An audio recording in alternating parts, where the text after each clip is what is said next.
go ahead. Let's go ahead and start the webinar.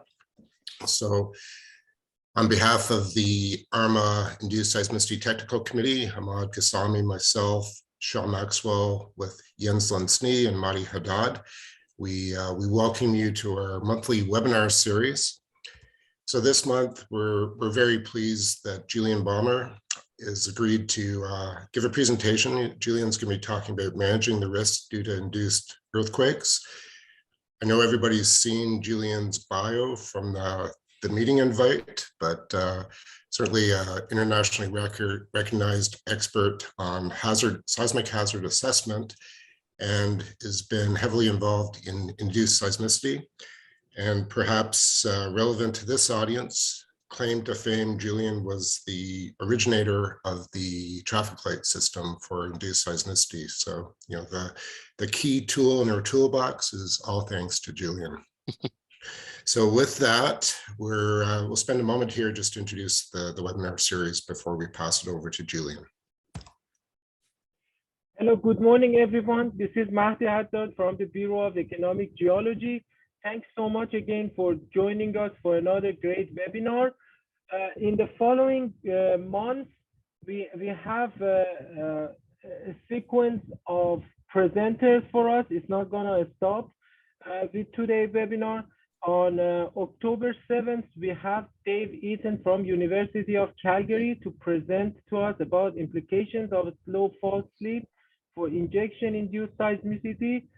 On November 4th at 10 a.m., we have Stan Lasoki from Polish Academy of Sciences, and he talks about the episode's open access platform for collaborative induced seismicity research. And at the end of this year, we have Sean Flip Awok from Caltech on December 2nd, and the topic will be determined. So now some general guidelines about this webinar series. In order to have a wider group of people from the industry, academia, and the regulatory agencies, we ask everyone to share this info about the webinar series with the colleagues and ask them to contact us to be added to the distribution list. For better flow of this webinar, we ask everyone to be muted during the talk, and but don't forget to post your questions in the chat function, and we go through this list of questions in the chat after the talk.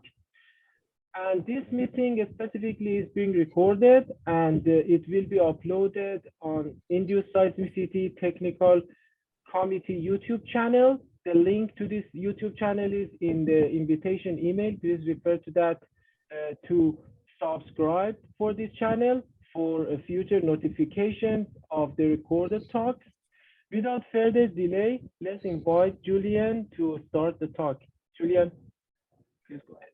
Okay, thank you. Thank you. Thank you very much. Okay.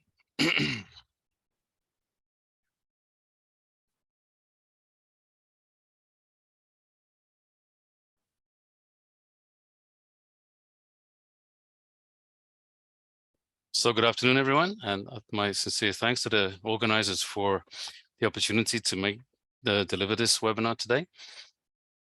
So I'll jump straight. I'm going to talk about managing the risk due to induced earthquakes, and I'll dive straight into the presentation. So seismic risk due to induced earthquakes, I'm not going to tell you anything you don't know in this first slide, but several activities related to energy, whether it's conventional gas production, wastewater disposal from oil production, enhanced geothermal projects, hydraulic fracturing, natural gas and CO2 storage have all been observed to cause induced earthquakes.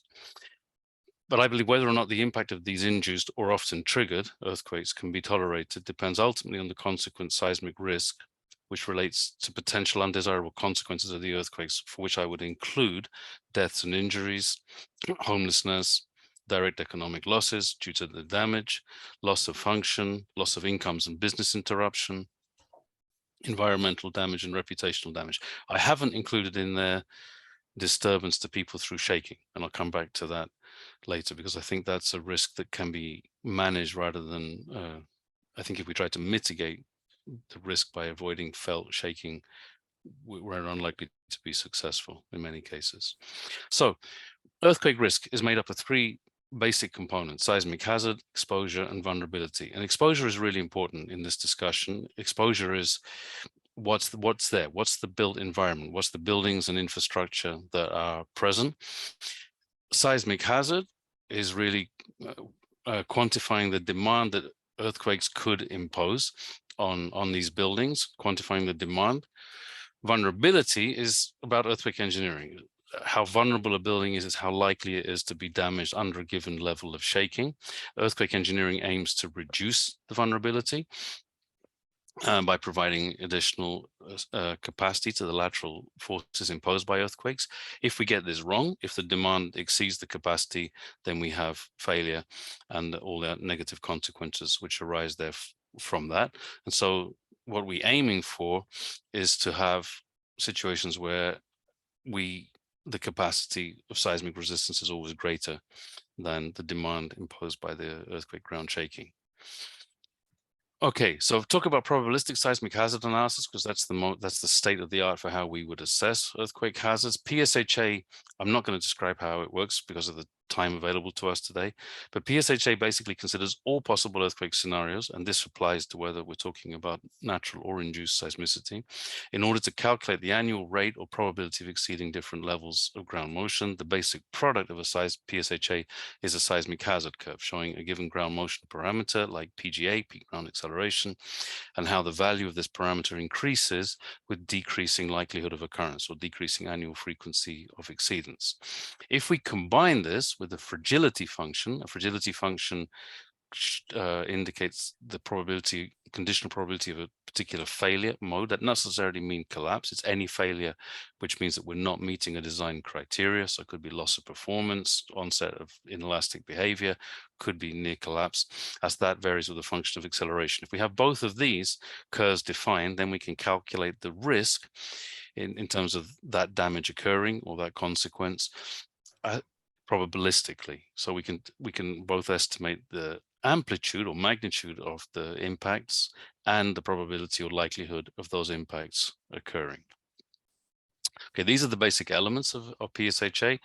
The simplified figure, we have to define where earthquakes could occur, whether it's on known faults or when we can't associate the earthquakes directly with faults, we'll map them onto an area source.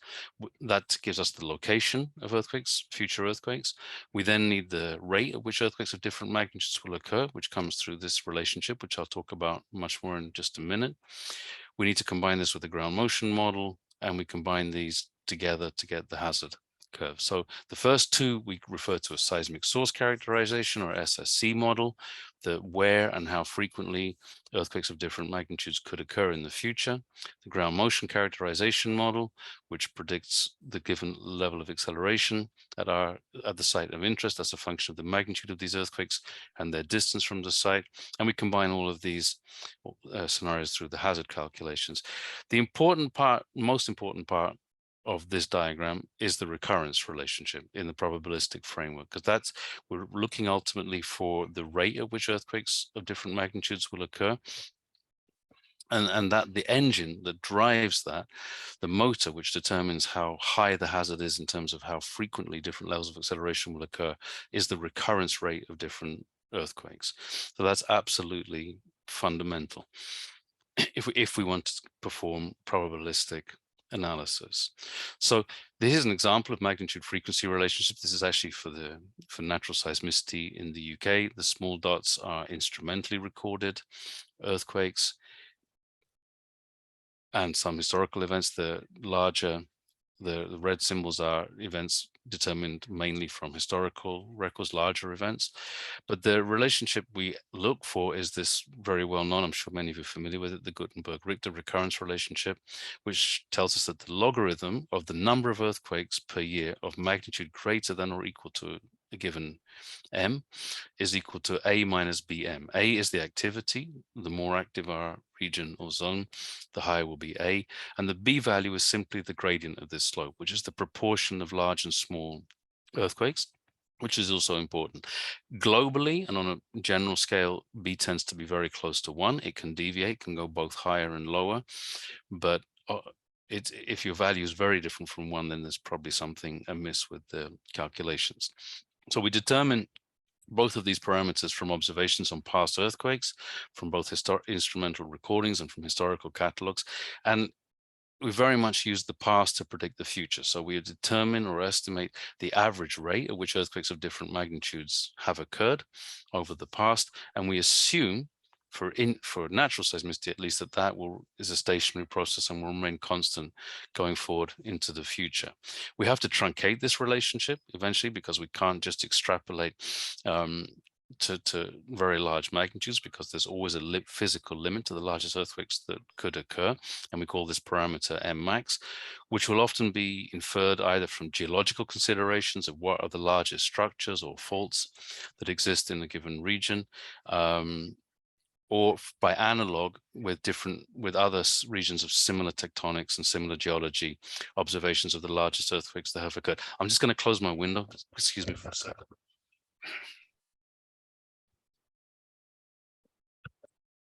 Not sure how much of that my microphone's picking up, but there's a lot of noise out there. So those are the two basic parameters. We have the A and B of the recurrence relationship, and then we have the maximum magnitude M max at which we truncate the relationship. And I'm going to talk briefly about how we adapt this relationship for induced earthquakes. So for natural seismicity, what's driving the process is essentially what we can consider constant tectonic processes. So there's a gradual, continuous accumulation of stress in the crust due to tectonic processes, and periodically this is released as the stresses on the faults reach the limit of the fault strength. The rupture takes place, the crust relaxes, and then the process picks up again and stress is reaccumulated. And therefore, the basis for the recurrence relationship is observations over time. We simply take a catalog which is observing how frequently the earthquakes have occurred per year, per decade, and that's the basis for defining the recurrence. For induced and triggered seismicity, I'm not going to distinguish between the two, although I think the distinction is important. The earthquakes are generated, as you all know, by increase in fluid pressures causing reduction of effective stress on the faults, and therefore the basis for our recurrence isn't going to be as simple as just watching earthquakes over time. It needs to be defined by operational factors that serve as a surrogate for these pressure changes. So this could be number of events per well, number of events per volume of injected fluid, etc. So we have, for the natural seismicity, this Gutenberg-Richter recurrence relationship, which in its simplest form is just this: log n equals A minus Bm. And this has been adapted for induced seismicity, for example, by Serge Shapiro and co-workers using the seismogenic index. So he replaces the A, the activity, becomes a function of two parameters now: the logarithm of the cumulative volume of injected fluid, and this parameter, which is the seismogenic index, which is really a measure of the seismic sensitivity of the crust. It's changes in fluid pressure caused by injections. And I believe it's a very powerful tool. It's a very good way of characterizing the potential or the rates of expected induced earthquakes. So here we have some examples from one of Serge Shapiro's papers of seismic energy index plotted against injection time over total injection, elapsed time over total injection time for various different geothermal projects, hydraulic fracturing projects, and other operations. And what it does show, remembering that this is a logarithmic parameter, it shows a huge range in the estimates of the seismogenic index and just how differently different deposits and formations in different regions respond to fluid injection. So it's a very powerful tool and can be used and has been used very effectively as a basis for modeling seismic hazard in regions where this parameter has been measured. I'll come back to the problem when we can't measure it in a moment, but I need to address the question of M max for natural and induced earthquakes, because this is something which I think causes significant confusion and has led to some unrealistic estimates of induced seismic hazard and risk. In PSHA, for natural tectonic earthquakes, Mmax is the largest earthquake that could ever occur in a given seismic source during the current tectonic region. So it really is the absolute physical limit that any seismic source, whether that's a fault or an area zone, could ever generate. Mmax, however, and a lot has been invested, effort and studies on how that should be quantified, but actually in PSHA for natural earthquakes, it tends to exert a relatively low influence on the results due to two reasons. One is that these very large earthquakes tend to have such low recurrence rates that they do not contribute significantly to the hazard, except at very, very low probabilities that are rarely of interest. And also we see that ground motions do not increase linearly with magnitude. They tend to saturate at larger magnitudes. So you get less as you keep increasing the magnitude, but you don't get a corresponding increase in the ground motion. So these factors combined mean that our hazard estimates are nearly always dominated by values significantly below Mmax. And we find that earthquakes in the region of Mmax don't exert a large influence on hazard results generally. For induced seismicity, this is very different because Mmax is subtly different. It's no longer the largest event that could ever occur in a current tectonic region. It's the largest event that could occur during the operations leading to the induced earthquakes. And that means during the operations and in whatever period of time it takes afterwards for pressures to become the same. Now, many people have proposed that because ultimately the larger earthquakes we're talking about tend to be induced earthquakes, triggered earthquakes, and are therefore incipient tectonic earthquakes, that we should apply the same Mmax values to both to induced seismic hazard as we do to PSHA. And I think that's generally not a justifiable approach, because it means that you'll always be using in every single experiment of asking what future earthquakes could do, you'll always be allowing earthquakes 2 or 3 units of magnitude higher than the largest you've actually observed. And that is all. So you're effectively saying that if I go forward in time, I am going to always see much larger earthquakes. So your Mmax distribution for induced earthquakes should actually begin much closer to the largest earthquakes that you've actually occurred. You might wish to allow for much larger earthquakes to happen, but it should be a broad distribution, which doesn't always imply that you have to have 2 or 3 units of magnitude above what you've actually observed in your own operations or in comparable operations, because that's always going to give you a very conservative estimate of the risk. Okay, there have been different ways proposed for estimating Mmax. I'm sure many of you are familiar with ARMA's work, which is actually, it's often talked about as if it was a theoretical, empirical relationship. It's not. He just shows data here that the data agrees with his theoretical model, but he relates the largest seismic moment that could be released, which gives us the magnitude, to the total injected volume. But that is for induced seismicity when strictly defined. More recently, van der Elst et al. Proposed that induced seismicity is actually controlled by the tectonic characteristics of the region, and that the largest earthquake magnitude increases with the number of induced events. Part of the disagreement, I believe, between Megar and van der Elst is actually is the difference between talking about induced earthquakes and triggered earthquakes. But they also they're not as different as they might appear at first glance, because van der Elst goes on to say that the number of induced events increases with the total volume of injected fluid. So he first ties the Mmax to the number of earthquakes that occur, but then goes back and says the number of earthquakes that occur is seen to be a function of the volume of fluid that's injected. So they're not as far apart as they might seem initially. The real problem comes for us when we wanted to estimate induced seismic hazard prior to any operations having taken place. So although the seismogenic index is a powerful tool for assessing induced seismic hazard, it can only be reliably determined from observations of injections and the resulting seismicity or absence of seismicity. We don't, to my knowledge, no one has developed the capacity to estimate the seismogenic index simply from knowing some of the physical properties of the rocks they're looking with. Here's an example of what happens when you don't have such prior knowledge. This is a study. It's a good study. It was published last year for induced seismic hazard and risk due to potential hydraulic fracturing operations in Manaus in Brazil. So what they did is adopt a logic tree approach to account for uncertainties in various parameters. And they have uncertainties on their B value, the B value from that recurrence relationship I showed you a moment ago, the A minus BM, and on the seismogenic index, what it could be based on observed values in comparable formations to the ones that would be targeted in those operations in Brazil.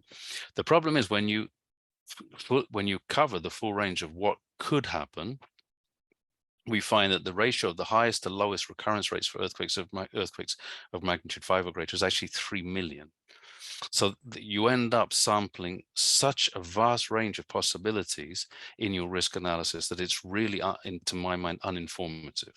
When you have that much variation in what could happen, estimating the consequences or the hazard is not really telling you very much. All it's telling you is that prior to drilling and injecting, you don't really know. On top of which, you have to account, as they did, for the fact that the most likely outcome for hydraulic fracturing, for example, is that only microseismicity is induced. Something we have to keep in mind always is that it's a very small, I think Ryan Schultz is on in the audience today. He's published a nice paper a couple of years ago, which shows very clearly that it's about 1% hydraulic fracture around the world actually do induce anything other than microseismicity. So in such situations, where we can't estimate, make a realistic estimate of the seismicity rates a priori, if there's no very clear analog and there's no prior operations in your region from which you can estimate the seismogenic index, my argument would be then that you should adopt a scenario-based approach, which doesn't necessarily mean it has to be entirely deterministic. The locations and depths of the scenarios can be based on observations of well-constrained induced events from similar operations. There's lots of is written about induced and triggered earthquakes happening at significant distances from injection operations, but by and large, they tend to occur quite close, both in depth and in laterally to the actual injection wells, particularly for hydraulic fracturing. And then what we can do is, choosing a few representative locations, we can simply model earthquake scenarios of different magnitudes. We can just postulate, let's consider a magnitude 2, 2.5, a 3, etc., and keep ranking them up, and then calculate the risk, which we can do probabilistically even for a single event by considering the variability and uncertainty in the ground motion prediction. So we did such a study. We did this retrospectively for the earthquakes induced by hydraulic fracturing in the UK, but we did it to estimate the risk of those events as a way of calibrating the model, and then asking the question, if larger earthquakes had happened or did occur in the future, what would be the consequences on the exposed building stock? So what such an analysis will do is tell you what's the largest tolerable magnitude. At what magnitude of these scenarios do you start causing a level of impact that would be unacceptable? And that then determines the maximum magnitude that you not going to estimate that could occur, that you're determined you must not exceed, and for which you can then adopt a traffic light, which you're familiar with, which Sean just credited. I have to share the credit with several co-workers, particularly Steve Oates at the Shell, who we worked on that project with. But the objective of a traffic light is to avoid induced earthquakes that could cause damage to exposed buildings and infrastructure. A very important fundamental assumption of a traffic light is that induced earthquake seismicity sequences will include smaller events prior to the occurrence of potentially damaging events. If you were to go straight from injection to the damaging events, a traffic light's of no use to you. And a traffic light, to be useful and effective, also needs to have a system where the crust will respond rapidly to changes in operation. If you simply, if you're going to respond to a yellow light or an orange light by changing your operations, if the system containing the faults, the crust doesn't respond swiftly, then it's not going to be effective. So the selection of these thresholds, especially the gap between yellow and red light levels, should take into account the jumps that could occur in magnitude. And for this, sequences have now been studied. With James Verdon, we compiled a database of 35 traffic light systems from hydraulic fracturing operations in various countries. And what we've done here is show the statistics of the largest jumps that occurred in the seismic sequences. If you want to be very conservative, you go to the upper end of this distribution, but it informs you of how likely different levels of jumps are, and that can influence your determination, excuse me, of the gap between your red and yellow thresholds.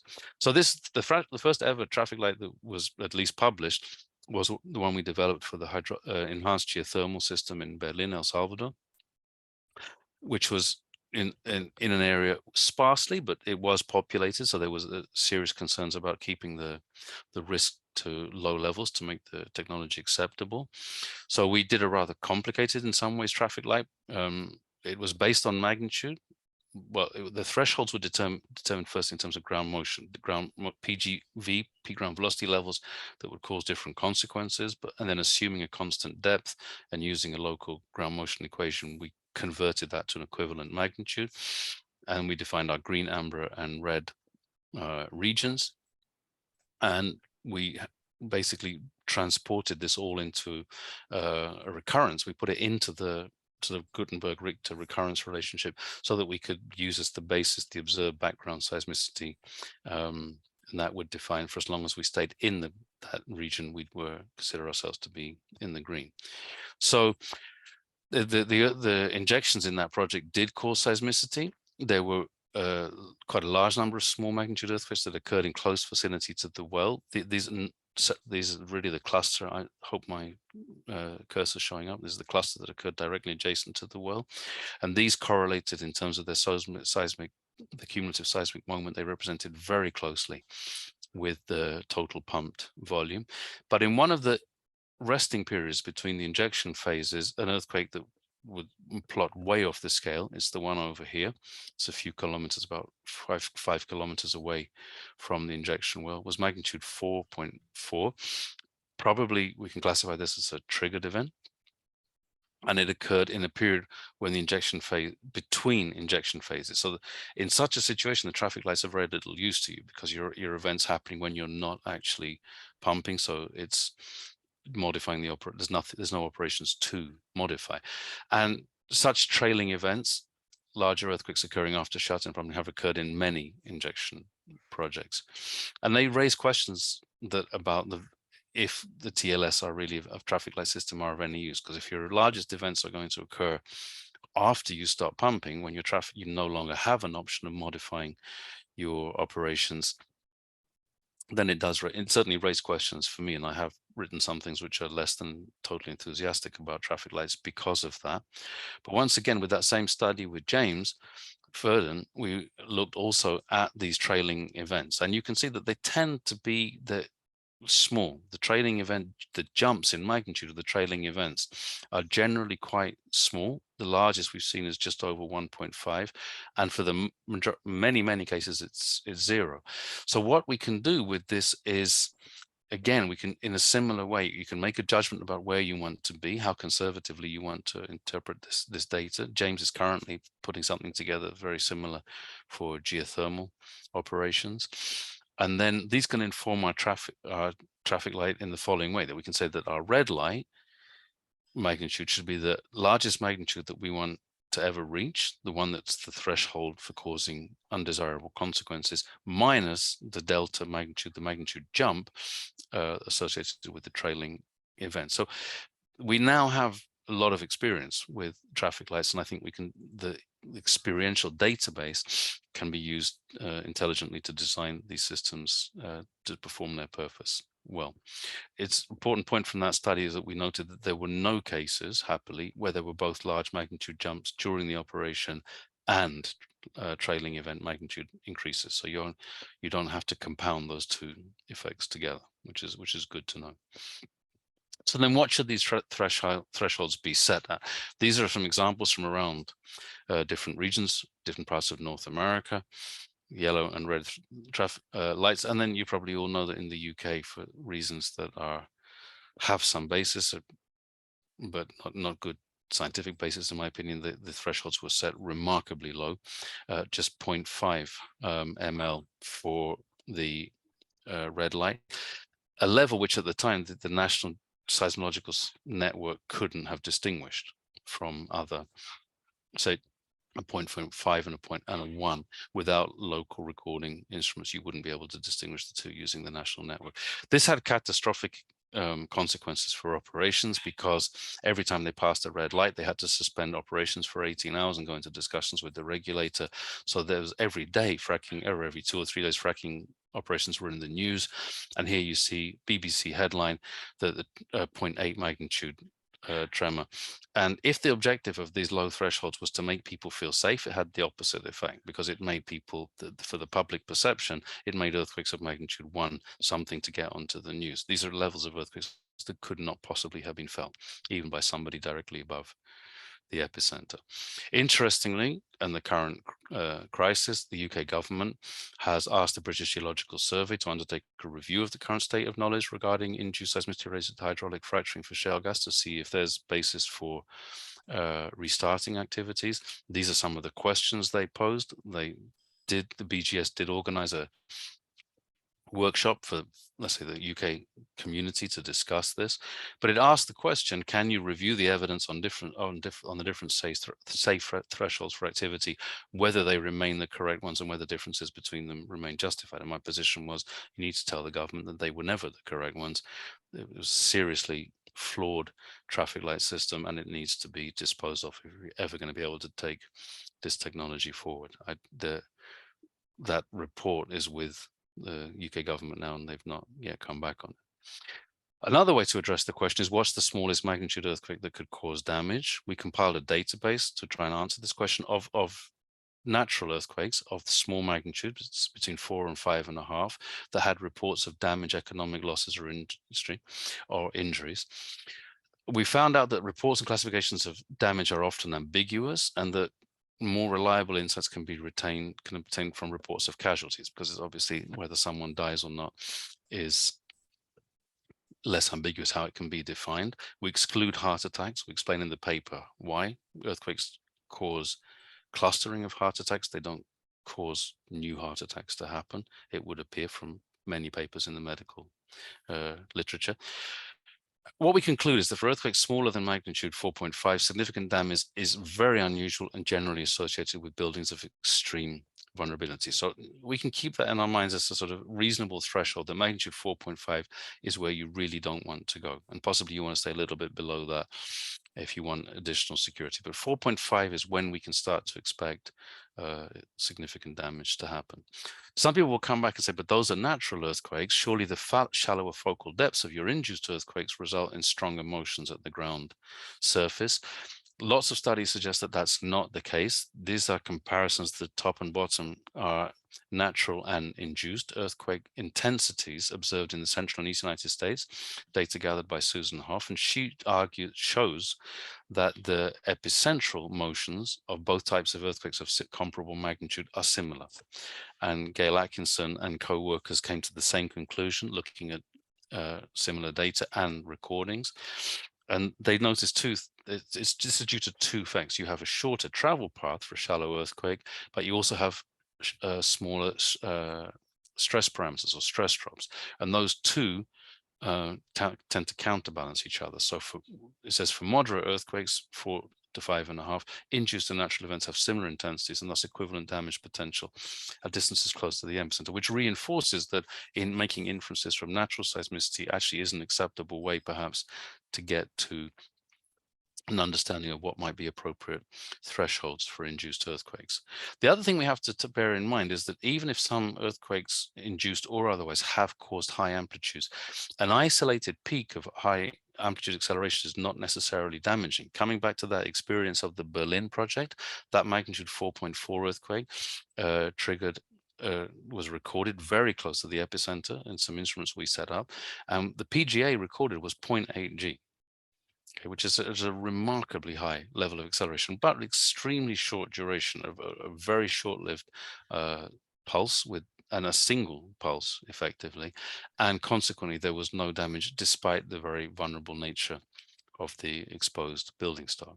Another example is a bigger event. This is a natural earthquake, magnitude 5, occurred out just on the edge of the town of Mogul in Nevada. And you can see that's the epicenter. This is the town. Horizontal accelerations close to 1G, 0.91, 0.84 as recorded. And a study on this by Anderson et al. That concluded several hundred homes constructed primarily since 1996 were exposed to shaking in excess of 0.5 G. Very few sustained damage more significant than cracked plaster. And this is actually one of the recording stations, which is actually Professor Anderson's house. He shared these photos. He has one small crack here. The rest is just contents falling. There's no structural damage whatsoever despite accelerations. So we can get very hung up on individual peak values of PGA or PGV, but that's not necessarily what determines the level of damage in buildings, which is much more related to the total amount of energy in the motion. I'm now going to talk about a few examples. I should be talking about managing induced seismic risk. I'm afraid all the examples I'm going to show you are mismanaging induced seismic risk. But the Basel Deep Heat mining project was a $60 million investment to simulate fractures in hot rocks to create an enhanced geothermal system to provide both electricity to 10,000 homes and heating, district heating for 2,700 homes on the border of Switzerland, France, and Germany, injecting at about 4 to 5 kilometers. It's important to recall this was a project of the city of Basel. It was executed by a company called Geothermal Explorers, but it was a project funded, initiated by, and the major shareholder was the city of Basel.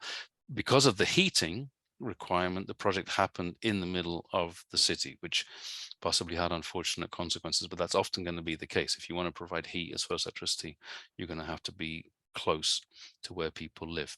So the project started on December the 8th. An earthquake of 2.6 occurred that triggered the red light. They adapted the Berlin traffic light system, and they made it somewhat more conservative, possibly the Swiss aversion to risk. So they triggered a red traffic light quite low, and they immediately suspended injections. But a few hours later, again, we had a trailing event, magnitude 3.4, and that shut the project down. The maximum motions that they recorded were not particularly onerous. The Swiss Seismological Service had installed accelerographs in the region around the operations, and they recorded maximum accelerations of 0.1 G and PGV values of 2 centimeters per second. Nonetheless, the shaking led to $9 million of insurance claims for damage to buildings in the city of Basel, which on instruction of the city were paid out without on-site inspection. They said if people claim below a certain level, don't go and inspect the houses, because then we'll get into legal disputes and fights, but afterwards just pay them off. And that's how they got 9 million total payouts.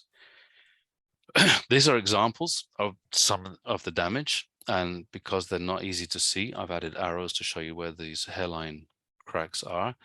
I'm not saying these were not caused by the earthquake, but most of you could go home this evening and look around your house and find cracks of this nature due to settlement. They're not onerous and they're not structural. And some of these may have existed prior to the earthquake. This is one example. This is a timber column split through aging and drying, and that was also attributed to the earthquake. To make the matters worse, 3 years after the earthquake, the project leader, Markus Haring, who was hired by the city of Basel to undertake to lead the project, was actually put on trial. He was charged under Swiss laws that there are laws in Switzerland that forbid causing landslides and floods, and they tried to put him on trial for causing floods underground by injecting fluid and causing landslides. It took the judge about an hour to dismiss the case, and the prosecutor who brought the case retired immediately after that. But it's this kind of thing that doesn't really help this technology move forward. More importantly, into the long-term implications, was that the city of Basel commissioned a risk study to decide whether or not things could be resumed. And the risk study basically did some seismological modeling, hydrogeological modeling to ask the question of what could be the biggest earthquake that would happen if we restarted. And then they estimated the losses that would be caused by such an earthquake. I think they went to magnitude 5 by using the insured losses and scaling them up in proportion. So those insured losses are probably largely fictitious in terms of representing actual structural damage. And yet when they extrapolated those forward to a larger earthquake, it became absolutely prohibitive and unacceptable. And hence the project was closed down forever, as you all know. What was interesting was a few years later, another on the other side of Switzerland, the northeast of Switzerland, another geothermal project in St. Gallen was undertaken, and it caused an earthquake of very similar size, in fact, slightly larger, and ground motions were recorded from that earthquake. And what we saw was that the ground motions were generally slightly higher in St. Gallen. They had comparable depths, comparable magnitudes, and similar but slightly higher levels of shaking in St. Gallen compared to Basel, and yet there was not a single report of damage or a claim for damage in the city of St. Gallen, which really does raise questions about what really happened in Basel. So mitigation of seismic risk due to induced earthquakes. So come back to my equation. Seismic risk is hazard times exposure. I've now split vulnerability into two parts: fragility, which is the actual behavior of the building, and the consequences. Vulnerability just puts those together. The consequences is what will happen if your building performs poorly. What we would tend to recommend to do for induced seismicity, or what we've tended to do implicitly or explicitly, is to study the exposure, estimate its fragility, quantify that, and then determine, in the way I said, if you want to do it rigorously, Ryan Schultz has a nice paper on applying this, and then determine the hazard levels you can deal with. And that then determines your traffic light thresholds. This is in contrast to what we would do in normal earthquake engineering, which is important, that there are situations where the requirements for a TLS, preceding events, and a quick response of the crust are not met. And even if those criteria are met, we're never obliged, because we can change the hazard in induced seismicity, doesn't mean it should be our only option. And for natural seismicity, we actually do the opposite. We start by estimating, quantifying the hazard, and then we reduce the fragility to keep the risk at the right level. And we can apply that, and we try to apply that in the Netherlands, in the Groningen Gas Field, which I'll very briefly go through here. I'm running out of time quite quickly. It's a large gas field operated by Shell, by NAM on behalf of Shell and ExxonMobil. The gas reservoir is at 3 kilometers depth in a sandstone formation, which is offset by several ancient geological faults. The compression of the gas reservoir is induced stresses across those fault offsets, leading to earthquakes. Nothing happened until the compaction of the field reached a certain level. First earthquake was in 1991. We had a magnitude 3.5 earthquake in 2006, which led to a few hundred claims and business as usual. And then in 2012, an earthquake a fraction larger, housing 3.6 rather than 3.5, which began the process that led to the field eventually being closed down. The Hausinger earthquake was unremarkable. The largest acceleration was 0.08 G, a little bit larger than the 2006 earthquake, but still with a very short duration. This is 10 times smaller than the acceleration in the Berlin earthquake. Intensities were estimated based on people's own reporting, which tend to be biased high, to be 6, which is very slightly damaging only to the most vulnerable types of buildings. And that's the biggest earthquake which has occurred ever to date. It's never been equaled or exceeded ever since. Again, a story of damage claims. These are the total number of damage claims submitted over time. The colors at the top of the page tell you the figure who is responsible for handling those claims. It hasn't been the field operator for a long time. It's been government appointed agencies, and the current agencies have led to a lot of claims being put forward, coming at sometimes from considerable distances from the earthquakes. The red lines are earthquakes, and the changes in gradient of the curves don't always show a strong correlation with when earthquakes occur. You do have a little jump here where following the Hausinger earthquake, but the big jump actually came 6 months later when the regulator published a report which he put on the web about the earthquakes that prompted a lot more claims coming forward. You see a sharp change in the gradient here, that was when the government imposed that whenever a house was compensated for damage, it additionally had to be enhanced. That ultimately meant solar panels were installed. After a year or so, NARM managed to have that policy removed, and coincidentally, the rate at which claims were submitted dropped back to the pre-energy efficiency level. So again, claims of damage and damage are often not the same thing.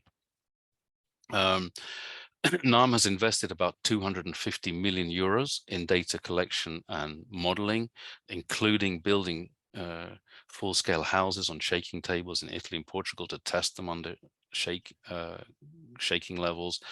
I could talk a whole hour about the studies that went into it, but the ultimate objective of those was to form a model that could estimate the risk due to the earthquakes that could occur as production continues. And the most important thing about this risk model is it allows exploration of the impact of different strategies of risk mitigation, either through modifying the production or through building upgrade or through combining the two. Although that was all underway and there were plans to reinforce as many houses as need to be reinforced at NARM's expense, the Dutch government has decided to close the field. That should happen. It should have be happening in the fall this year. That's going to have a lot of significant consequences. The Dutch state, which receives 90% of the gross income, they'll lose all of that money, which to date they've made 1 trillion euros from the field. The biggest single beneficiary is the Dutch government. The Groningen gas is 14% nitrogen. It's low calorific gas. So whatever for the imported gas that will replace it to be compatible, they have to build a nitrogen mixing plant, which will also cost about 250 million euros. That plant is currently delayed, which is actually the only thing that's at the moment presenting the shut-in going ahead. The imported gas, several studies have shown, due to its production, the transport and nitrogen mixing will have a much larger carbon footprint, the continued use of Groningen gas, and there's absolutely no realistic plans to replace the gas by renewables, and the replacement gas will be imported obviously from Russia at a time when Western Europe wishes to become independent of Russian hydrocarbons. And for that reason now, the whole decision about whether the field closure goes ahead is actually being hotly debated. To finish, I want to talk about gas injection, gas storage, because that has implications for carbon and hydrogen projects. So there isn't much precedent. There have been a few cases of small earthquakes induced by gas storage in the Netherlands and the Czech Republic, but these never exceeded magnitude 5. Tang et al. Report about 200 events that occurred within 1 to 3 kilometers of injection wells at the Hetubi gas storage facility in China. The largest reached magnitude 3.6, but in their analysis, they conclude that could have been caused by earlier gas production from the field, so it's unclear. The most significant event caused by gas storage today is the Castor gas storage off northeast Spain, which was about using a depleted oil field about 20 kilometers off the coast. And you can see on this map, a fault is postulated to run through that, the Amposta fault. What happened was the injections began, some small seismicity began to occur. The current injection phase was completed and then stopped, and then the largest events happened afterwards. We see from the recurrence, very interesting, very different seismic behavior, seismic response during the blue and after injection. So again, this trailing event concept and perhaps the difference between induced and triggered events. The fault was taken from a national database of active faults, and following investigations undertaken for the project, the dimensions of that fault were modified from the orange to the light green. The original dimensions had been incorrectly inferred from a single offshore seismic line. This fault is actually a westward dipping and very likely listric structure, possibly associated with salt tectonics and maybe not tectonically active at all. There was an unpublished report came out by several US academics saying that the earthquake did occur on the Amposta fault, even though they show a fault plane solution which dips in the wrong direction to be the Amposta structure. All published papers, and there are many, many now that have been published on the Castor sequence, all conclude, they differ slightly in both how it happened and exactly which fault, but they all locate the faults on ruptures at a greater depth that were previously unknown, and they all state conclusively that the Amposta fault was not the origin of the earthquakes. Nonetheless, the unpublished report concluded that the Amposta fault was actually capable of generating an earthquake as large as magnitude 6.8 if the injections were resumed, which basically ended the possibility of the project being restarted. The impact of the earthquake, which was 4.2 magnitude and 20 kilometers from the coast, was very small. It was assigned intensity 3 by the National Seismological Service, which means felt by a few people and no damage. It's actually the threshold of when we start to feel it. But there were a lot of claims for damage, some from distances of more than 100 kilometers. And the evidence provided were invoices from builders, rather than, there's not a single photo of the damage that's been referred to. The directors of this project were put on trial with charges that made them responsible both for the earthquakes that happened and the larger earthquakes that might have happened. It was a strangely worded charge. Thank you. Sorry, was that to me? No. If they'd been found guilty, they could have gone 7 years in prison. I was happy to be expert witness on their behalf, along with several others. And a few weeks after the trial in November last year, the charges were dismissed. Interestingly, the day after the authors of that unpublished report presented themselves in the trial, the newspapers reported that already the Amposta fault had been discounted as the source of the earthquakes, even by the authors of that report, which raises some interesting questions about professional / academic responsibility of how we put information like this out. My concluding remarks, I realize I'm running over. The critical issue, in my view, in managing induced seismicity is mitigation of risk, rather than just meeting any arbitrary limits on hazard parameters. The focus should be on physical risk, damage, injury, loss, rather than disturbance, which can be mitigated in many other ways through communication, benefits, compensation. The physical seismic risk due to induced seismicity should be objectively quantified using location and project-specific data. We shouldn't base our estimates of the risk or the impact on damage claims or outrage. For many fluid injection operations, traffic light systems can be an effective tool for mitigation of risk through control of the hazard, but the TLS threshold should be determined by local exposure and its fragility. And we should always consider mitigation of risk through the application of earthquake engineering, especially in those cases where TLS are not effective. And ultimately, we need to get regulators on board with viewing with all of these things. I've tried to stay, I'm very sorry, I've run slightly over time. What I've tried to do is summarize a 250-page paper I published earlier this year. So anyone who is interested, that's open access, freely available, can be downloaded. And with that, thank you for your attention. My apologies for running slightly over. Well, thank you, Julian, for a really excellent presentation and really, I think, hitting some very important aspects. I'd encourage anybody listening to read that paper. It's long but very comprehensive, and lots of great information in it, building up on a lot of the material that Julian's presented here. So we have a few minutes left in the scheduled time for Q&A. There's a number of questions on the chat we can start to go through.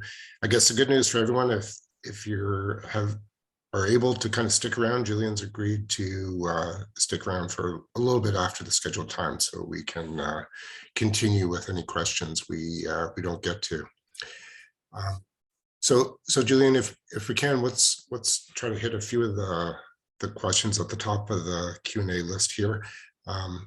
Omar Sersky is asking, he's an engineer, and he's wondering correlation between injection volumes in earthquakes and differences between saline aquifers and potential depleted oil and gas reservoirs.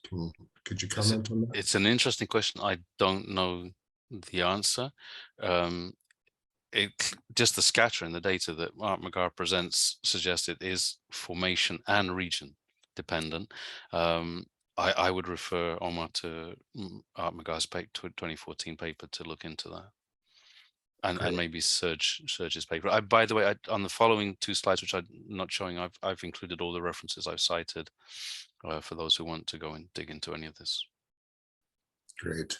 And then I'll jump down a little bit because Umesh Prasad has kind of a follow-on question to Omar's. He's wondering if the rate of injection, what the impact of that is, of rate, particularly on seismicity. Right. So ultimately, as I understand it, and there are probably people on the audience who could talk to some of these things better than me, but it's the change of pressure on the faults that leads to seismicity. It's ultimately the total change in pressure will determine whether or not you get seismicity.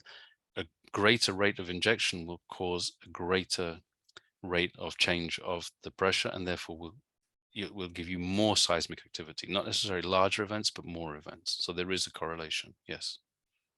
Okay, excellent. And I see at the very bottom, there's a request for a link to the paper. So Julian, if you don't mind going back to your slide with the citation of your paper, and Sure.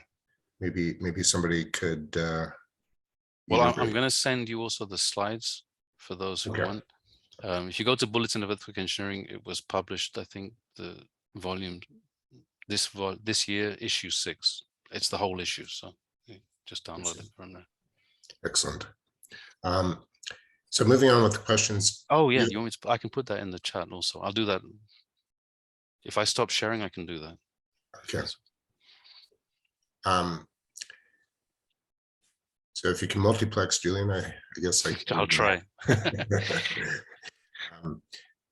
Well, maybe you can start thinking about this this question. So Dave Eaton's wondering on comments on carbon sequestration with large injection volumes. I'm sure it's something you've thought about, and he's really just asking for comments on strategies, I guess, with that issue. Yeah, and it is an interesting question, and actually I've thought about it less than it deserves to be thought about. I think it's a really important question, and the problem is that the experience database so far of gas injection is very limited. And if you read all those papers on Castor and how many different ideas they are, even about how those earthquakes occurred, I mean, we have a long way to go, I think, to understand gas injection and induced earthquakes. It's much less straightforward than liquid injection based. So I have been asked to look into the question that Dave's asked. Some people are interested in looking at that. So it's something I'm starting to explore. But there was a paper just came out, I think, in SRL, people proposing a sort of strategy for managing induced seismicity from carbon sequestration and storage. I mean, literally just published in the last day or two online, which I'm halfway through reading. So that might be a good point of reference.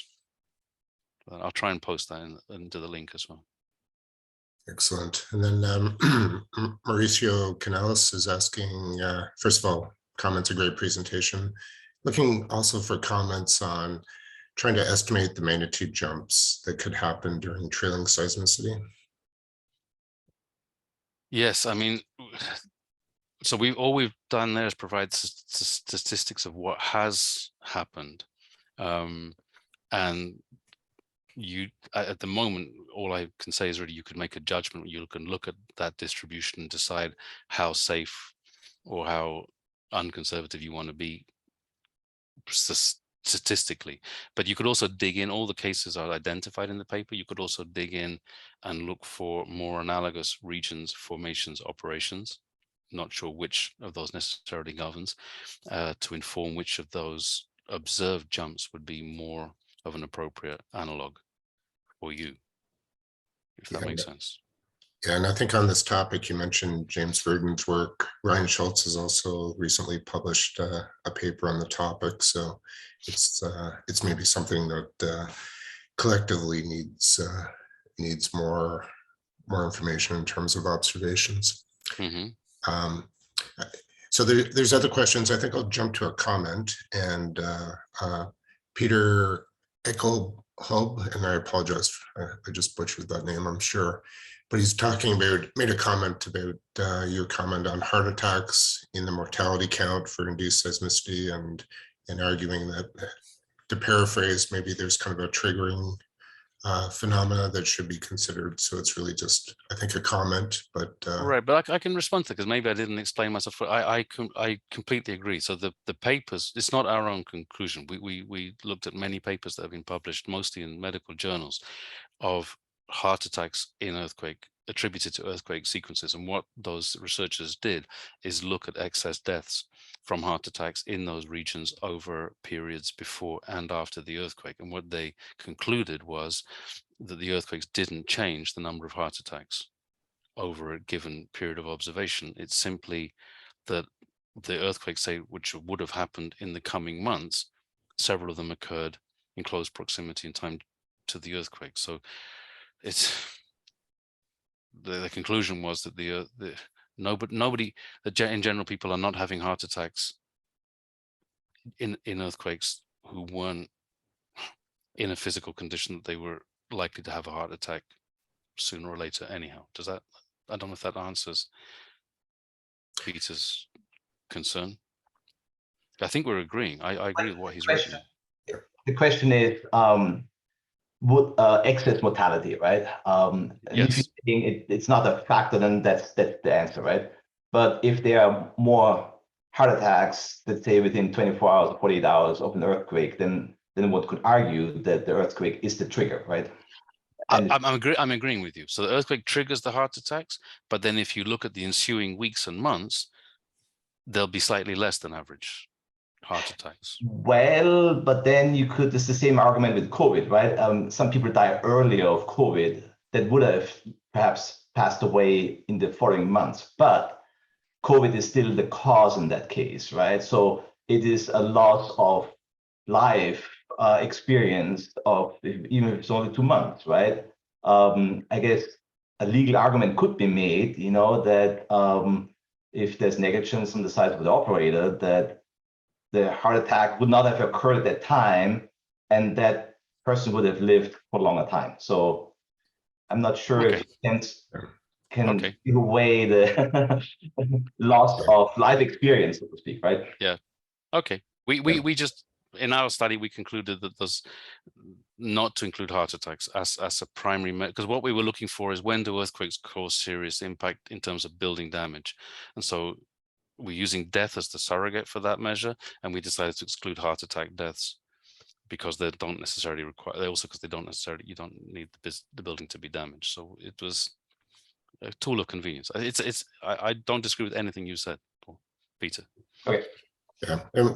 So thanks for that, and we can continue the questions here in a moment. But we've reached the end of the scheduled hour time. So first of all, I'd like to greatly thank Julian for his very excellent presentation and willingness to share the slides and the paper with the community.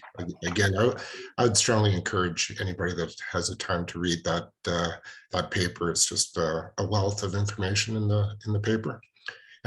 Julian, I don't know, it might be a prize-winning paper from the longest paper. I think it's maybe one of the longer reviewed papers I've seen. Yes. I've posted the paper that Dave was in response to Dave's question, the one about managing induced earthquakes from carbon, to the chat, and I've also just put a PDF of my slides in there as well. So if people want any of those before they leave there, they're up there with the link, and the link to the papers up there as well. I managed to do that while answering questions. Great. My wife would be proud of my multitasking skills. Yeah, I applaud them myself.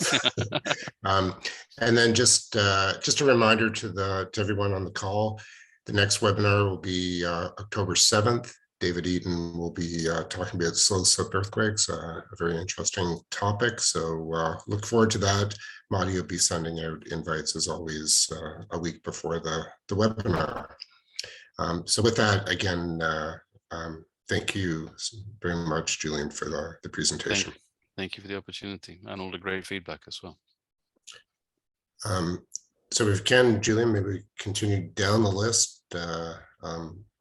I've got a few questions myself, but I'll save it to the end of the list here, maybe. So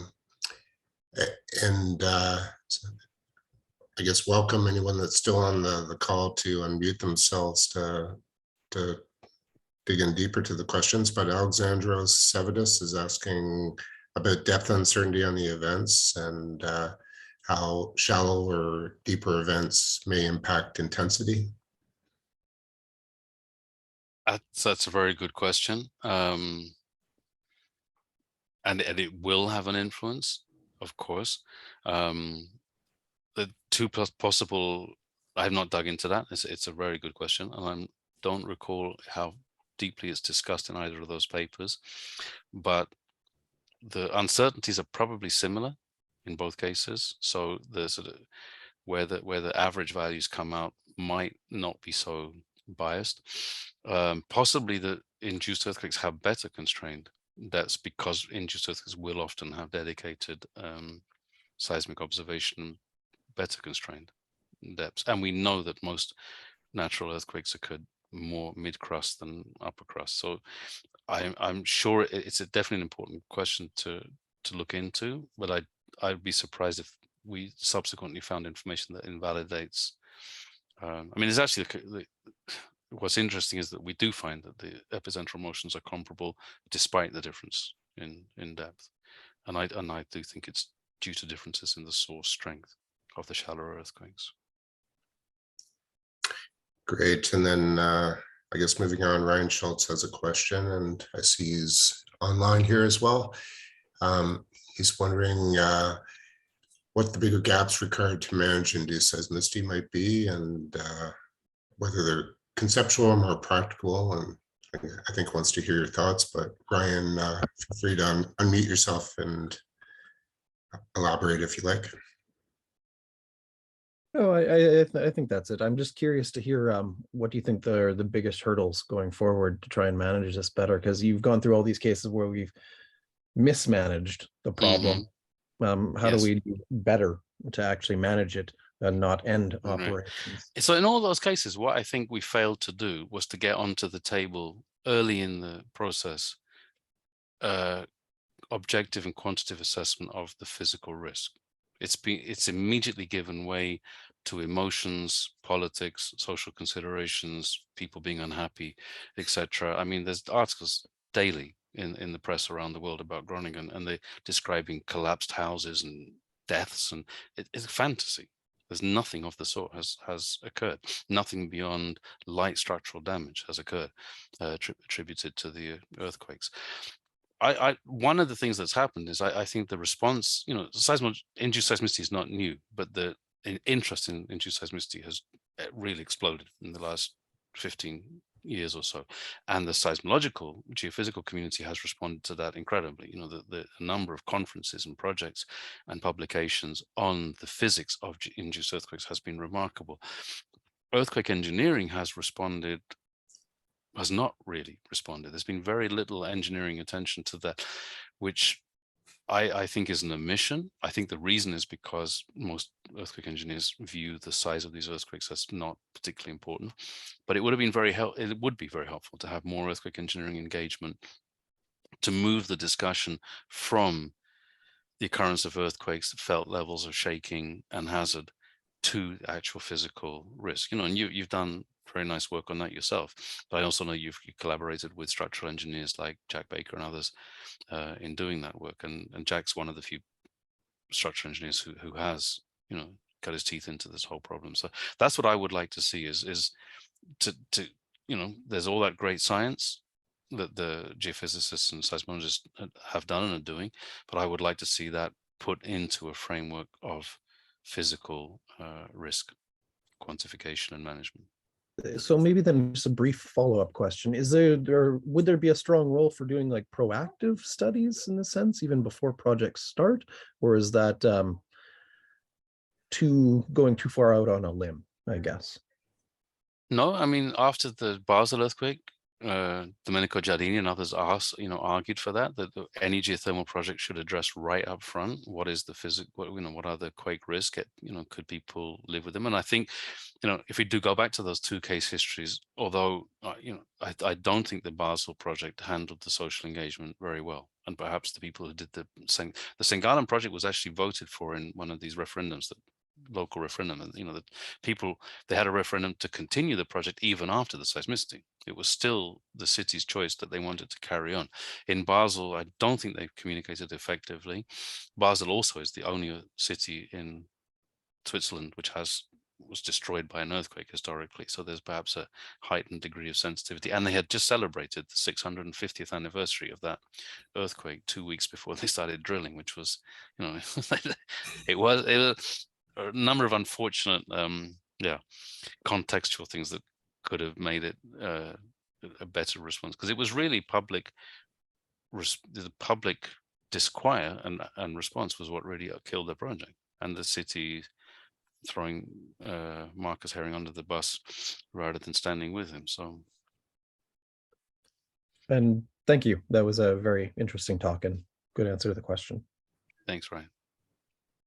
So I guess I'd like to kind of follow on and come back to that, but there's also kind of a related topic question on the chat here from Condo Ready, wondering if the traffic light system can be used as a proactive reservoir management tool. Proactive, is Condor, if you could unmute Condor and elaborate on the question, that'd be great. Yeah, hi Julian. What I was thinking about is there an opportunity of using this technique as a reservoir management tool, as a proactive, like we're talking about effects of injection and then stopping the injection whenever we see when it goes to a particular threshold. But if we really have a proper network and we have so much velocity models and geomechanical models which can help us as a base case, and over which if we can implement the microseismic network properly, can we really understand the reservoir compartments? Can we use it as a kind of a reservoir management tool? Okay, so I think we should use all the information available to us when we set a traffic light system up. And if people feel they have geomechanical information and can make hydrogeological models of how the pressures are going to dissipate and propagate through the rocks, and some faults have been identified. If you can model what's likely to happen, then that should definitely be included in the TLS. I also think it's really important that the TLS thresholds reflect the exposure and its fragility. That's equally important. When regulators say it's magnitude 4, well, that might be, or 4.5 even, that might be appropriately conservative in a heavily populated area. It might be unnecessarily conservative in the middle of nowhere if there's no buildings present. I think all traffic light systems should be prepared to update as operations begin. We should always make our traffic lights adaptable. In the one in El Salvador, we updated the ground motion model as soon as the earthquake started to occur. So we'd calibrated the ground motion prediction model using recordings from volcanic swarms in the same region. Turned out that it wasn't a very good an analog for the induced earthquake. So as soon as we started to get a significant number of induced earthquakes, we recalibrated the ground motion prediction equation and fed that and updated the system accordingly. So the problem is, it's always the case. It may not always be the case in the future, but from my perspective, which is an engineer rather than a geophysicist, so I may be ill-informed on this, but I think it's rare that we know enough about how the crust will respond to fluid injection to be able to confidently model induced seismicity a priori. We have to start injecting and observing before we really know how our block of crust is going to respond. Thank you, Julian. Thank you.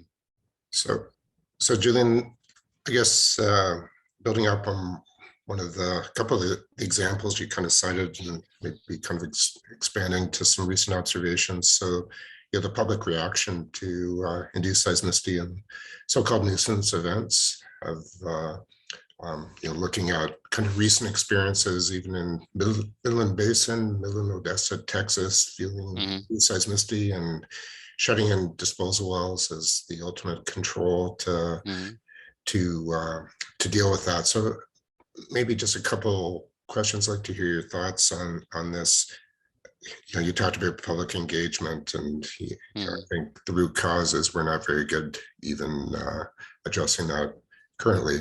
But do you think we could quantify the risk of felt nuisance events I guess Ryan sort of alludes to this in his traffic light paper, but it can definitely be done. It becomes that our failure, instead of being that our fragility is defined for, instead of being a certain degree of structural damage, becomes a certain degree of human response, which probably would have to be related both to how strong the shaking is and how frequently the shaking occurs. So we could easily, just my concern with going down that path is if you base your traffic light on those levels are so much lower than the levels of motion which cause damage, that if you try to limit the levels of shaking to below what people will feel, or to reduce to an absolute minimum the number of felt episodes, you really are making very tight constraints for your operations. So I would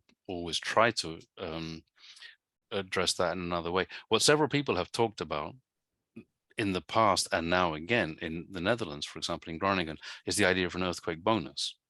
So an earthquake happens, say, bigger than 2.5, which is where people start to feel them, there'd be an automatic system where, based on the epicentral location and a given radius, people would receive a sum of money for the inconvenience of having been shook. Now, that sounds bizarre, but if NAM had done that from 1991 to now, there would have been no public outrage, the field would not be closed, and it would have cost them much, much less than all these exponentially increasing claims that are now being awarded by a third party as they're submitted. Very interesting. Yeah,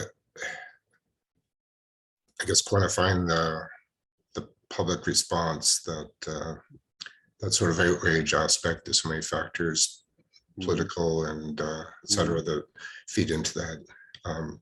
But again, just the public outreach, and I think there's a lot of, as you pointed out, fantastic science taking place, but a big disconnect with the public understanding of what's happening.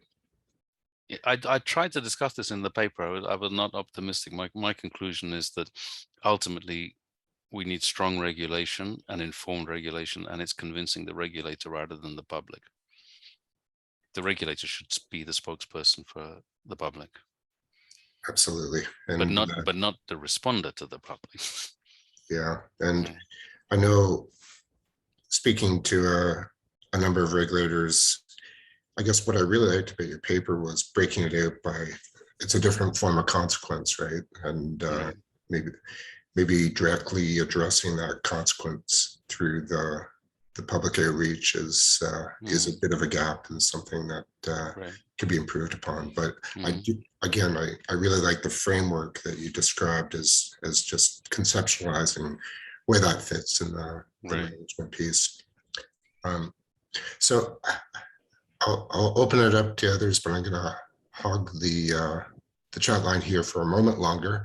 I'm curious on your thoughts, Julian, of resetting the traffic light. So after it's been triggered to a certain level, how to turn it back down to previous levels. How to get the seismicity back down. Or the traffic light itself. The recalibration of the traffic light.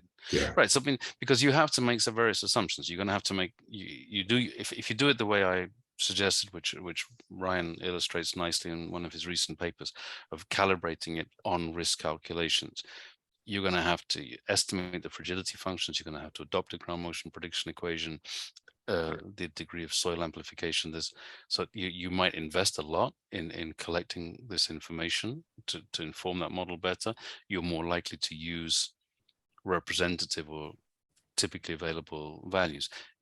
You should, I think, not only put instruments for location and magnitude, it's very important to have ground motion instruments, both for calibrating the model and for resolving conflicts subsequently in the case of strong shaking. The discussions are much better constrained if there's actual recordings of the ground motion level. But if you find when earthquakes start to occur that either the ground motion levels or the impact is different from what your model assumed, then it would be logical to update the model. You're likely, in the absence of such information, to make conservative assumptions about how high the ground shaking would be and how weak the buildings are. If a number of earthquakes occur and the ground motion recordings are lower than your model assumed and the buildings seem to be more resilient, then you have a whole lot of margin you can now go back and put into your additional margin into the traffic light, provided your regulator will allow you to make those adjustments. Great, thanks for that. And yeah, just open it up if anyone, I see Marty's unmuted, maybe has a question as well. Yes, Julian, great talk. I have a question about, great talk. Thank you so much for having this talk for us. So I have a question about reducing the maximum magnitude that you talked about when we have the earthquake during shut-in. So I didn't get how, based on what model you reduce that red light magnitude. So no, it wouldn't be to reduce it. And what was said there was your risk study tells you what's the magnitude threshold for damage.